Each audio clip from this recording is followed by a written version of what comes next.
Laura Aherne, Hello. thank you very, very much for joining me here on our second podcast ever. Delighted to be here. So this is Souls in Harmony, a podcast where I meet other souls and harmonise with them about our shared love of music. You. Now, as a quick introduction, you're a classically trained singer. You're an opera singer. You're currently doing a master's in London College of Music, Royal College of Music. Get it right, yeah. And you're on summer at the moment, so it's kind of picking up shows here and there, doing things for your scholarships and bursaries, etc. Yeah, pretty much whatever gigs come my way. The usual musician story. Excellent. Well, speaking of musician story, what is it? So this whole thing, I guess, is about the thing in music that to you can't be, if it were taken away, you would no longer be interested, I guess. It's the thing for you, the heart of why it is that you've pretty much devoted your life and career now to music, at least for the moment. So what is it? What for you is the thing in music that you love most? So for me, my background in music started with the reason I got into doing lessons and stuff was family music nights and singing to a crowd, everyone singing songs and playing together. And even now, when the audience isn't there, it means nothing to me. Okay. Doing recordings for videos and stuff is my worst nightmare. I hate it when there's no audience in the room and there's no energy. There's nothing, I'll still feel the music that I'm singing, but it's about the connection that it lets me have with other people. It's about being able to connect on a deeper level. You won't have the same experience as the people you're singing to. Everyone's coming from a different place. But in that moment when you're performing, and you can just feel a connection and an energy, and it's just beautiful. There's nothing like it. Yeah. There's very little out there that can get that feeling. Do you ever find, I don't know what it's like within sort of the realm of classical music, but do you ever find that on the spot when you're on stage and you're kind of getting the vibe from the audience that you maybe had something planned in advance, or you had an idea about how something was going to go, and now you're feeling something totally different? You just sort of pivot on the spot, you're just oh, this is going to go better this way. You just kind of get that feedback vibe or whatever from the audience or the other players. Yeah, well, there's actually a funny instance of that recently. So in college we do these opera scenes, so they team you up with other people and you'll do a short 8-minute scene. So in the course of, obviously, if you're doing a comedic scene, it might not be funny to your characters because they take their life very serious. And that was the case with this scene. And, we'd been rehearsing in a room for weeks and it was just us and our characters who were taking the situation really seriously. But the situation is stupid. So Susanna's smoking and she's hiding it from her husband, but he smells the smoke and thinks that she must be cheating on him. So It's a big misunderstanding, but they get in a massive argument. But the argument is so stupid to everyone, especially the audience who know what the secret is. Yeah. And that it's all just a really big mix up. And then suddenly we were performing it and we heard people laughing. And in the course of production, we'd forgotten that while our characters take this really seriously, it's meant to be a funny scene. And so we had this moment on stage where they laughed at the start. And it was honestly a split second. But me and Matt, my partner, we looked at each other and we had a moment of, do we change this? Does this change how we do the scene? And then we realised, no, because it's still serious to our characters. But we both kind of went a little bit hammier with everything that we did. We leaned into, both of our expressions and everything. It all got a little bit cheesier, but it worked. But it was that moment where that's that live thing that you just can't fake. What happens when you're on stage in front of people and you just have to keep going. Yeah. The things that get created and those moments where you have a split second and you and your partner are thinking the exact same thing. Yeah. What do we do now?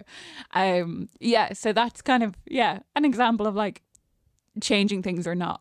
Yes, yeah. Yeah. And especially, I think, I with every form of music, there's that little moment where you can kind of look at someone, especially if you're performing it with them, and you can kind of see in their eyes the same thing that you're feeling or thinking. Like you don't need to say it. There's an unspoken like telepathy or whatever within like trying to do a performance or whatever. But like with something like classical music, which or opera especially, where everything is big emotions, like it's kind of kabuki theater style, like everything's blown up as big as it can be. That must be quite it must be quite hard to come down after that, after a show. Like, do you find after a show that you're a more dramatic person, or have you fully retreated into like tortoise like into like Well, I'd be an extrovert anyway. On a good day, I'm quite an extroverted person. But yeah, I'd say I'm always very hyper after a show. But then sometimes, no, I haven't been in any like big dramatic sad operas yet. That's not something. I've done scenes and arias, and yeah, when you do one of those big sad arias, like, I know for me, I always try and feel it genuinely inside of me, and just like authentically put myself in that position where whatever the aria is, I just dive into that feeling. So yeah, it can be really wild, and especially, I know the operas are easier because you go with one character and one thread, and you explore that for the 3 hours, and you go on that ride with them. Yeah. But then when you do a recital and you put one of these arias in, and then you need something to contrast it after. So you literally, the amount of emotional whiplash where you take your 3 seconds between a piece and you go from being heartbroken and devastated, and genuinely, I always genuinely feel like I want to cry. And then it's like, okay, now I have to be this really comedic stand-up person. And then you look back up at the audience and genuinely you're trying to be a different character. And yeah, the emotional whiplashes can be quite intense. But I love that feeling, because then it means I'm really in it. So when I get those moments between pieces, I know I'm in it and I'm really authentically going for it. Yeah. Can it feel quite artificial having to conjure up, scene by scene different things? Sometimes, but it more like, I know, I would never say it feels artificial. The moments between them, yes, but you just have to get really good about, I've done that now, and it's accessing the next. Yeah, so it's just, okay, I can leave that behind and start my new chapter, which is my new piece. Yeah. So yeah, really dive. I would.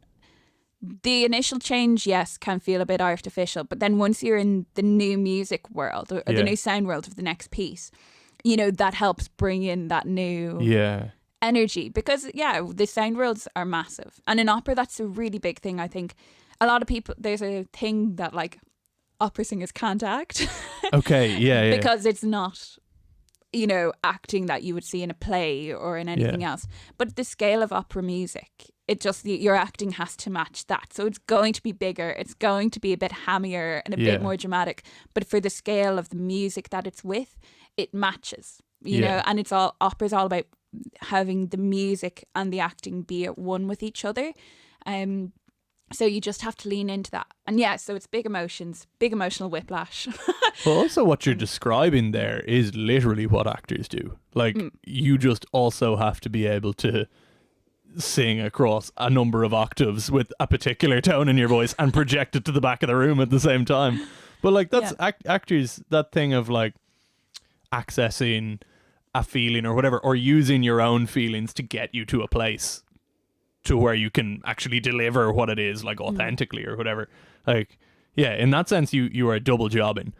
You don't just have to learn the piece and be able to sing all the notes and be able to work with the band and keep it in time, but you have to do it. Well, there'd be a lot of people who say you have to learn an aria twice. That you learn the notes and you learn technically what needs to happen in your body to make that happen.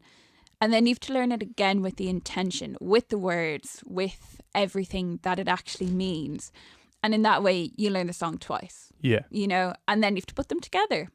Okay. And then usually you have to move on top of that and worry about doing whatever the director told you to do as well. So yeah, a lot happens. And what was it that that pushed you towards doing, like, I mean, classical or specifically opera singing? Like, what was it that sort of drew you into that world? Well, it was kind of an accident. So I did a load of musical theatre when I was younger, like, you know, pantomimes when I was in school and all that kind of thing. And singing was definitely what I was strongest at. And then my mum asked, she was like, would you like to do singing lessons? And now, whether it might have been on purpose in her head, but I wasn't aware of being classical singing. And I actually hated it. I was about 10 at the time. And classical singing relies on a lot of technique. Yeah. It's very, you know, you'll go a very long time without singing more than a few bars of music. Okay, you know? yeah. And there's a lot of exercises to do. It's very technically focused. And then you can get to the good stuff and the emotional stuff. But you have to do a lot of background work first. So I hated it. I stopped for a year. Yeah. I was like, I'm not going back. I'm just miserable. And then I realised I was still singing that way. And now I was only like 12. So Okay. while now, you know, I make these sound like big emotional The amount of revelations. introspection, yeah. But yeah, I was like 12, you know, so it wasn't that big. But I realised I was still singing that way and that it was really comfortable. Yeah. And that, you know, everything just felt, you know, relaxed. I never felt like I was pushing anything. I never felt I was straining or shouting. So I decided I'd go back. And luckily, my older sister had started singing lessons the same time I did to be able to do her leaving cert music course. So she was still going in with the same teacher, who was very in demand, Owen Lynch. Hello, if you ever hear this. And so when my sister stopped after she finished her leaving cert, I took her place with the same teacher.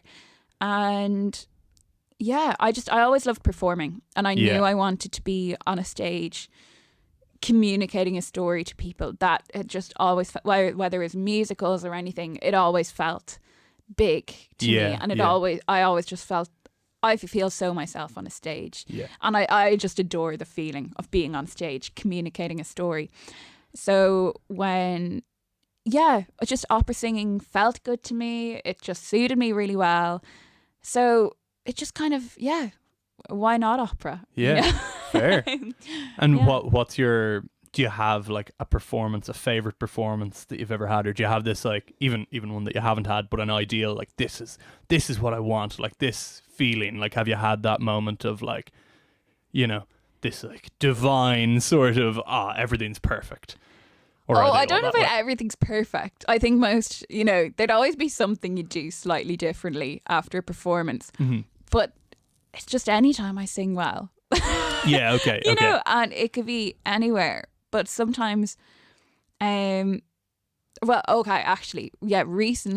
I got to sing at Wigmore Hall to audition for the Irish Heritage Bursary. And singing on that stage, I'd say there were about 8 people in the audience. It was not a big thing. Okay. But that venue just, and everything went well. Well, actually, no, everything did not go well on the day of the, I started with this beautiful French song, and it has a really long piano introduction. So I was really focused on like giving while the piano does this beautiful introduction. And I sang, then I finally got into the first line. And then instead of singing the second line, I skipped about 2 verses of the song. Yeah, perfect. Luckily, my pianist, who was the absolutely unreal Fraser Hickland, caught me straight away. And luckily, I led us into like another piano like interlude between verses. So I did a dramatic look into the piano, but really it was me and Fraser trying to look at each other and be like, oh no, what did we just do? Back to the top? Yeah, but we just kept going and we never like gave it away. Yeah. That like I'd made, like it's meant to be about a 5-minute long song. And it was about 2 minutes. Because I literally skipped about half of the piece. But we just kept it going. So everything did not go right. Yeah. But that performance, just getting to sing on that stage was incredible. Absolutely incredible. Yeah. One of the, like, that venue, you can just feel that everything you do is going to be heard. So you can really trust yourself to dive into the dynamics. You can really afford to go, when it's like meant to be soft and piano, you can really go into that and just really and trust that it'll carry and it'll be heard. Yeah. And so that I just really felt I was diving into the emotions of every piece because I could really trust that it would be heard and that it would carry. Which is always one of the big worries with opera because it's done without any mics or amplification. And then you go into a big venue and it's really easy to panic. Yes, And you'll push and do different things. But in Wigmore, the acoustics are just beautiful. They're just beautiful. So you can just trust that was an incredible, getting to perform there was just stunning. Absolutely stunning. What's cool about that is also that mistakes, when you make a mistake and now you're scrambling, you're never more in the moment with the music than when you're like, how do I fix this? Like, the audience are with you. They're seeing that you're focused. They might not know that you're focused because you messed up, but they're definitely with you. They're like, oh, this is important. Something's important to this person. And you're just like, where am I? Verse 3. Okay. You know, like literally. Oh, it's just, and that's just that live performance thing. You don't get it in anything else. Like, when things go wrong in a live performance, you're never more aware of you and the people around you. Yeah, there's like an energy that you give off, and everyone is attracted to that energy. Like, literally, and it's just, it's such mistakes that actually feeling. make it. They do make it, and and it's how you deal with that and how you keep going. Yeah, it just really, just you'll feel every hair on your body is like. Everything in you is just tense and like, what's gonna happen? But it's such an energetic experience when something goes wrong. Yeah. How do you deal with post-performance? Like, I don't know, for me it's like I have to shake like an animal who's just had a fright or whatever, the way when they just don't stop shaking for a little while. Like, how do you deal with the post-performance energy, vibes, etc.? Well, definitely a little bit of like a woo, just quick shiver of the whole body, and then I go talk to people. I do always have like an extra hop in my step after I've performed. Yeah, absolutely. Also, whenever I walk off a stage after singing, it really is a strut, and I don't do it to be like a strut, but it definitely is. I'm just like, I'm a singer, energy. I'm a soprano, and I'm walking off this stage. And then after that, I'm usually like, oh my gosh, with whoever's around, whether it's the pianist or whoever else has been playing with me, or if it's an opera, the castmates and stuff, and it's like, and then you get changed straight away, because usually you are not in the, like, actually I would say I like all the dresses I perform in. They're always quite comfortable, but the first thing you do is get out of your fancy clothes. I know what you mean. And go see whoever you know who's there, and probably grab a drink or two. Oh yeah, whoever else was there. It's proper like party time, let loose sort of. Yeah, and sometimes it's not the best thing, because usually you've something to do the next day. yeah. Do you have a warm down routine, and is drink involved? I wouldn't say I have a warm down routine. A bit of a like, Yeah. Oh yeah. Get everything blow out. everything out. Yeah. Yeah, but usually there's a drink or two involved after a performance. But it's just something you just need to reset. It's even like, or get like, I don't know, if it's been early, get lunch or dinner with someone, and just something where you can take a moment and actually process what happened. Because you don't kind of process as you perform. No. It's all afterwards, for better or for worse. Yeah, you're so in the moment. You don't have brain space to do that. Like that mental box ticking. Did that happen? Did that happen? Did that happen? Like none of that's possible. Yeah. I only forget, or I only realize I've forgotten stuff 2 hours later, probably over food with a friend, when I'm like, that didn't happen. Oh well.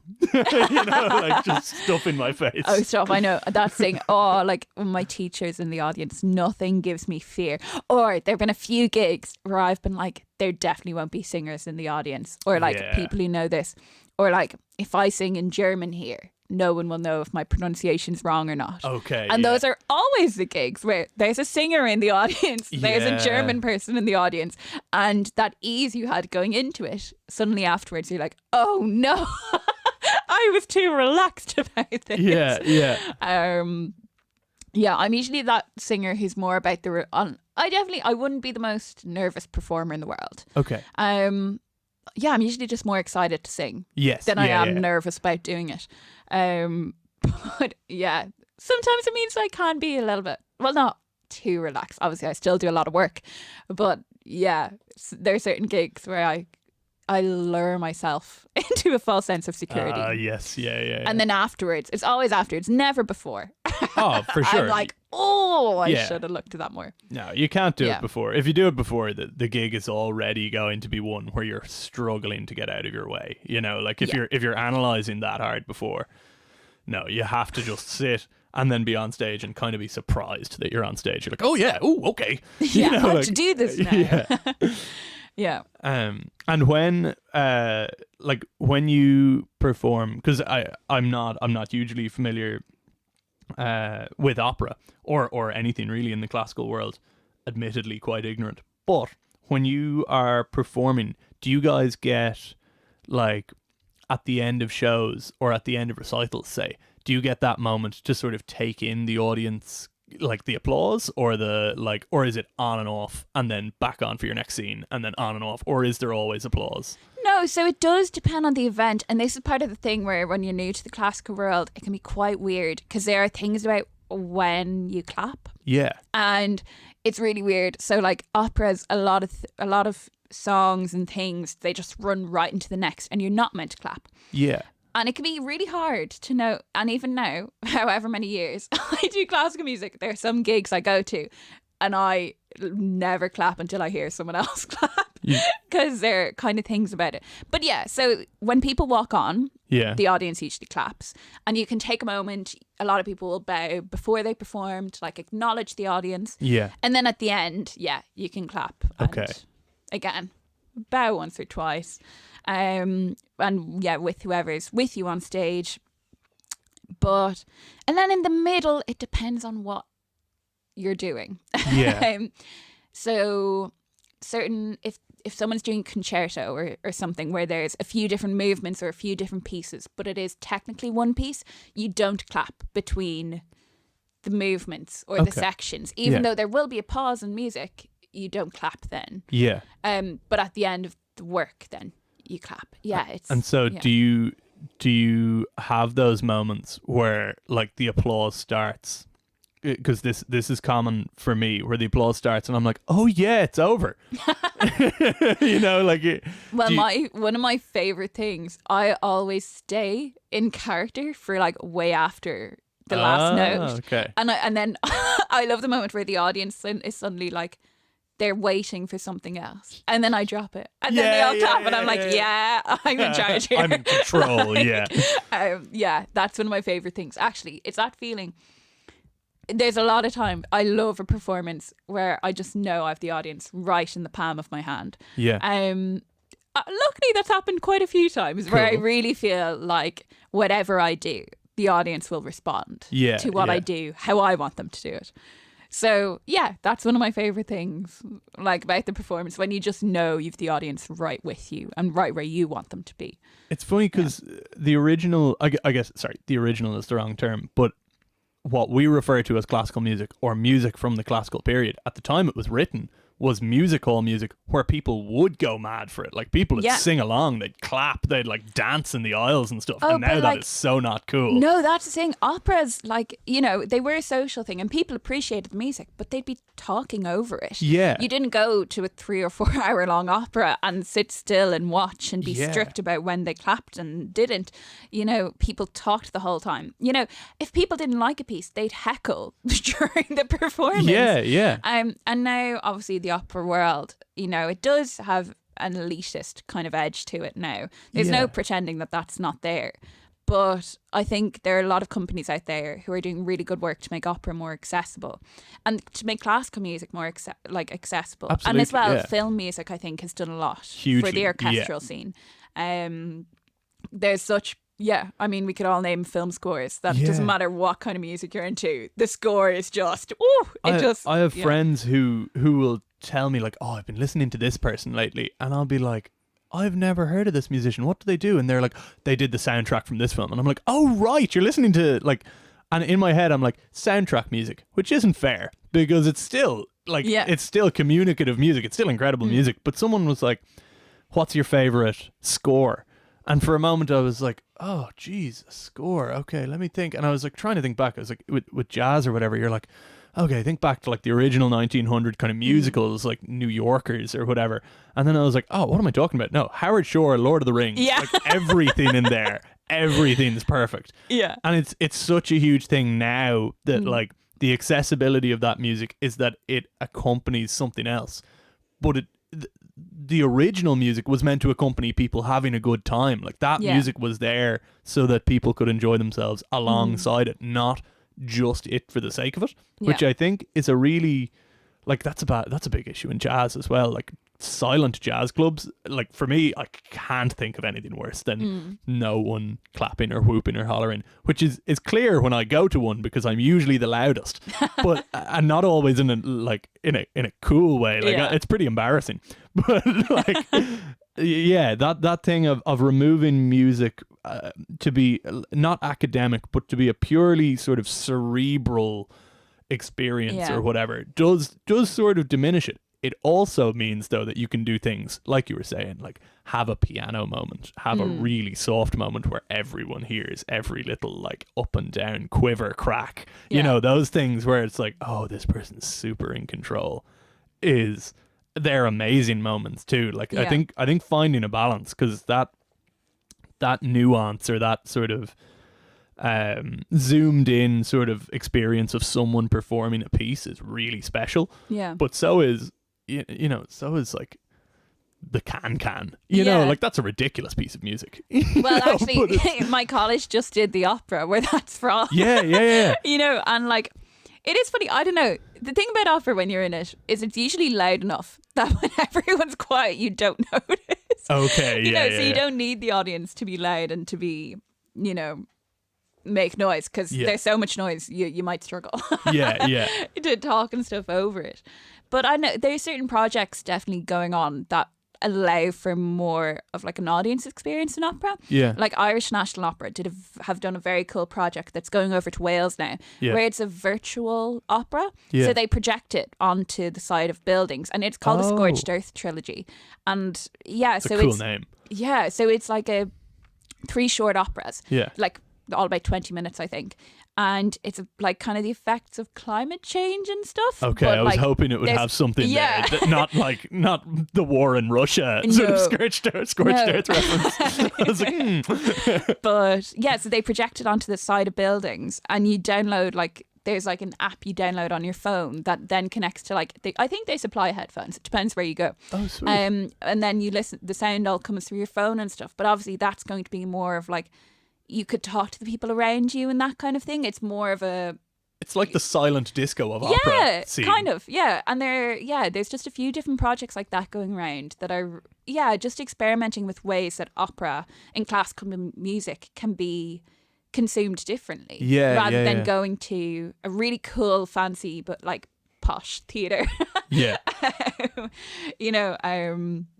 So there's a lot of cool projects going around. That's awesome. That are looking at different ways. What would you do if you wanted, like that thing of like audience engagement or whatever? Like, I know there have been operas written in recent times that require the audience to actually do things to make the next section of the opera happen. Like they're kind of interactive sort of, but they're still theater experiences. But what would you, if you had to, do you have like an idea or a pie in the sky? Like, I would love this project. I'd love to make this kind of thing happen. Not necessarily, actually. Well, actually, that's it. I always had when I was on the SU in my undergrad, I did have a few different. It was more for students that I don't know, like students who get. And actually, I know like. Sorry, I realise I'm saying nothing out loud. No, that's okay. Processing. Yeah, but we'll different events where edit all of this, please. But different projects where everyone could come. It was actually inspired by an event I went to when I was in the Musical Theatre Society in Trinity. Yeah. And they did The Sound of Boozek, where they had a group of people who had all agreed that they'd be in this play. They pick the roles out of a hat. Oh, nice. Like 5 minutes before they start. Yeah. They're all handed scripts to read from. And then everyone in the cast and the audience is smashed. And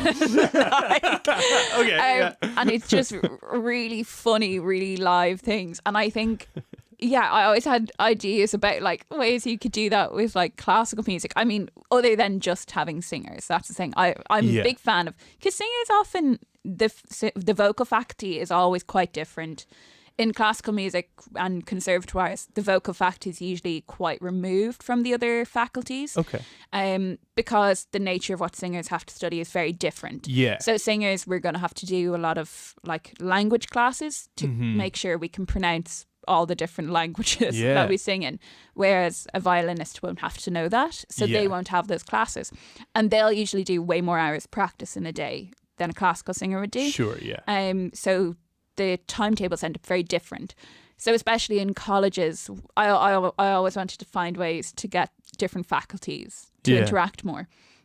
So I was thinking like, oh no, a swap instrument day. But then people, obviously, some instruments are very expensive.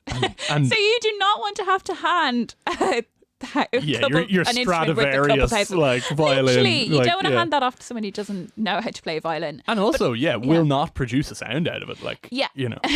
But yeah, I know events like that always... I always wanted to do something like that, because I think those could appeal to a wider audience. Yeah.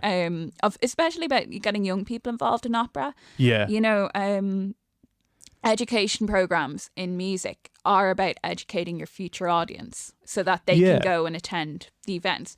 That's the nature of them, so that you have an audience in the future. But I think if you do that in school, but then there's nothing to keep them interested. You know, actually, I will say, living over in London, like the access for cheap tickets for opera and stuff is class. Okay. There are so many student tickets for everything going. I think the National Concert Hall is quite good about it as well. Yeah, they usually and there's good. a few different places where they're quite good for having student tickets. Wexford and stuff. But like you can get. I've gone to. Yeah, I think the tickets are free they offer like different students totally free tickets to dress rehearsals for shows. Oh, that's cool. Yeah, so their shows are like, they're going to open in like 2-3 nights. There might be the odd piece of set that's not quite ready, but it's pretty much the finished product, and they're going to run the whole thing without stopping. So I've seen about 4 operas for free in London. Amazing. From like dress rehearsal tickets, and it's class. The people you see perform, like... They're class. They're unreal. Yeah. And then, the best student tickets though in London. Sometimes the Royal Opera House, if a show isn't selling well in Covent Garden, they'll offer it'll be like £30 for any seat in the house. Okay. So when I saw Aida, I got a ticket last minute. It was one of these £30 student tickets. Yeah.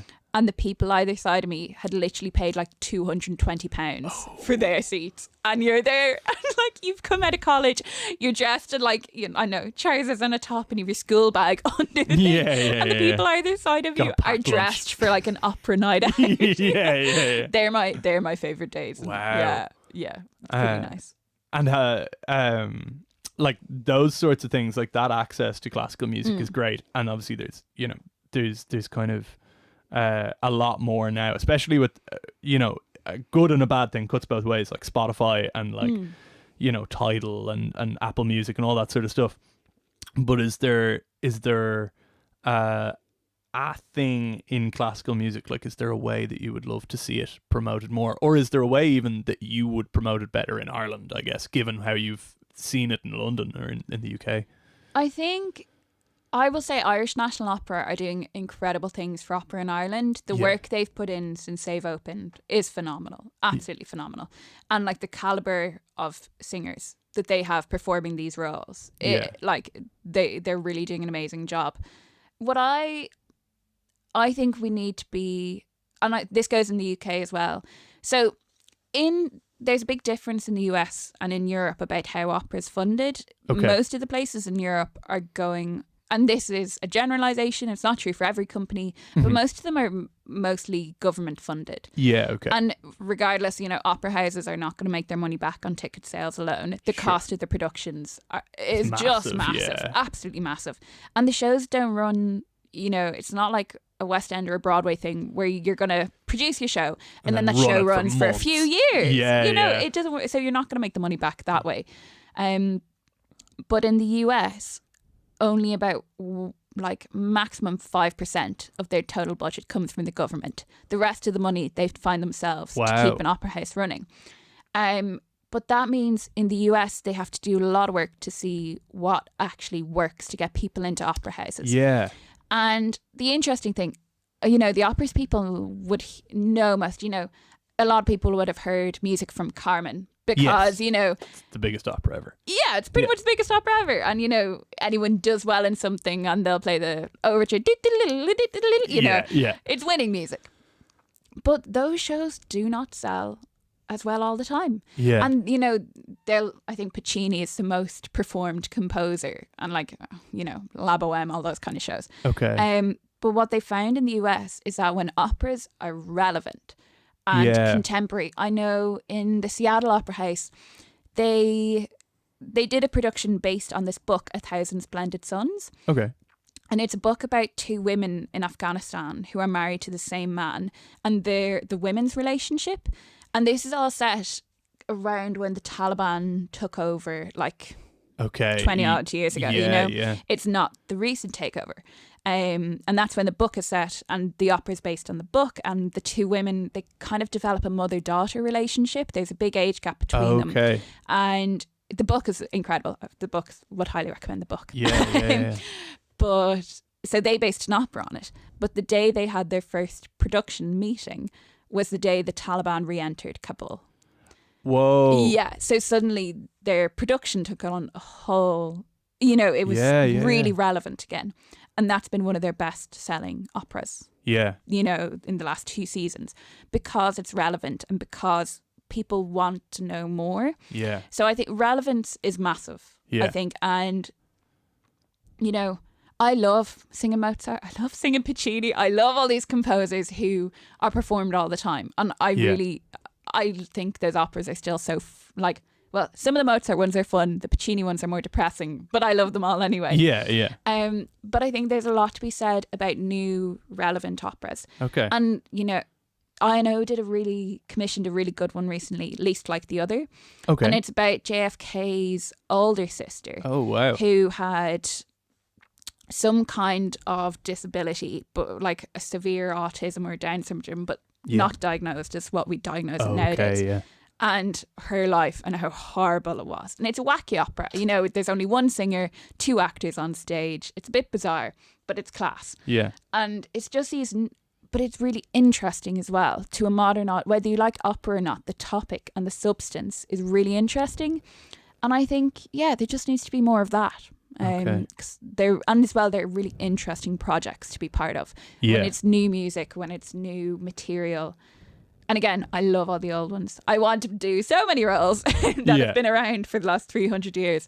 But I think there's a lot to be said about new opera. Fair. And And is that one? I just took it down so that I can remember it. I'm going to put that in the show notes as a thing to go listen to. And is there anyone in Ireland producing at the moment the new sort of relevant stuff, or is it very much because I kind of gather from what I know of it, a lot of the scene is actually continental Europe based. A lot of the new stuff in Europe certainly is kind of continental based. But is there anything more close to home that you would love to work in or would? Well, Irish National Opera are the work they're doing, the productions they've put on, especially since they've opened, and they've been very, they've gotten massive funding from the Arts Council. Yeah. And it means the calibre of shows that they're delivering, the standard is just so high. Yeah. So high. And to perform at home, you want to perform in the Gaiety and the Borgosh, and obviously it'd be so cool to be in the Wexford Opera Festival as well. They put on, and they again put on really interesting contemporary pieces. Yeah. So I know we'll see what they do over the next few years. But they'd be some ones at home to look out for, especially Irish National Opera. Their season for this year. Yeah. Just looks so cool. Yeah. It looks class. So would recommend if you're in Ireland and looking to get into opera. Amazing. Well, look, thank you so much for joining us today, and thank you for coming on and sharing. It's been a pleasure. And I think we agree largely on the performance is the thing that I love to do most as well. So I fully get you. Just that feeling of being in the room with the audience is different. It's just class. No playing on your own will ever make up for it. There is beauty to be had on your own, but there's a thing about the audience for me. for Yeah. sure. 100%. So no, thank you so much for coming on, Laura. Really Thank appreciate you so it. much. It's been a Yeah. pleasure. Thank you.